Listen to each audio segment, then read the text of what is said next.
We always say that there's a lot that goes in for 3 hours of football. If you're a fan, you turn on at 1 o'clock and you shut off at 4 o'clock and go, hey, that was a great game. But you don't see all the hours ahead of time. Put 10 on there, right, Charlie? Player journals. 21, bring it. The crew is unbelievable. You know, you have to have a great crew behind you to make it happen. Guys get accustomed to and know what the expectation is. We have the bar set pretty high. They understand it's a grind. We essentially have to move the entire operation, especially on a longer trip like this, so we got to take a ton of stuff.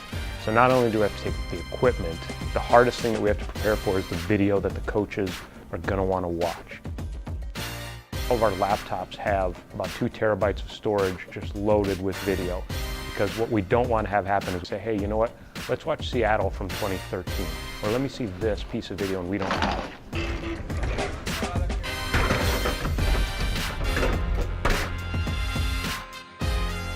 Yeah, well, we had the hurricane whatever come through there. It looked like it. Obviously the crew, our guys are the best, you know, so we just waited till the storm went through and got wet a little bit and loaded the plane in the rains. It is organized chaos, but the first part is that it's got to be organized. So Charlie heads up the front of the plane, and part of this is all really safety related. So we balance it based on what American Airlines tells us weight-wise the distribution has to be. So we've learned over the years that the video and trainers and accessory stuff needs to go in the front, and all the equipment stuff goes in the back.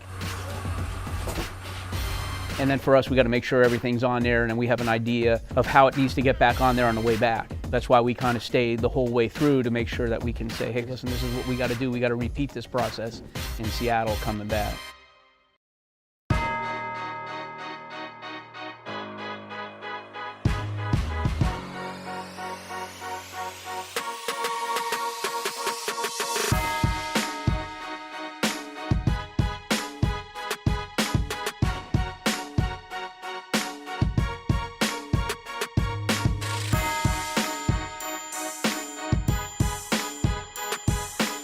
We just assume that they're going to want to watch video as soon as we get here. And most of the time, we're correct. Right away, the guys know exactly what to do. We have all the cases labeled with what is in each case, and then in the case, it's labeled what goes where.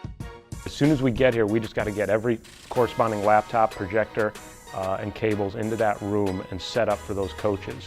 So within an hour or half hour after landing here, those guys do get started right away.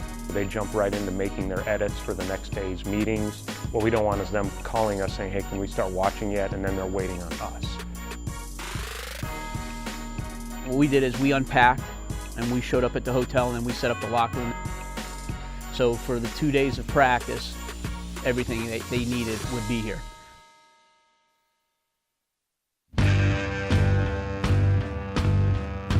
Set practice up knowing it was going to be in the University of Washington indoor facility. We had our scripts planned, we had our plan in place, everyone knew where they needed to be. We were set and I got a call that said, hey, we made the change, we're going to go in the stadium. Just give those guys a hand getting everything out to the field, however they need to do it, and then I'll meet you over there, okay? In-game adjustments. That's what the NFL's about, right? In-game adjustments. We had only thought we were practicing inside. We didn't know there was any chance of going outside to the last minute.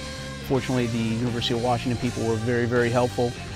Luckily, we have a great relationship with the University of Washington video staff who helped us out big time.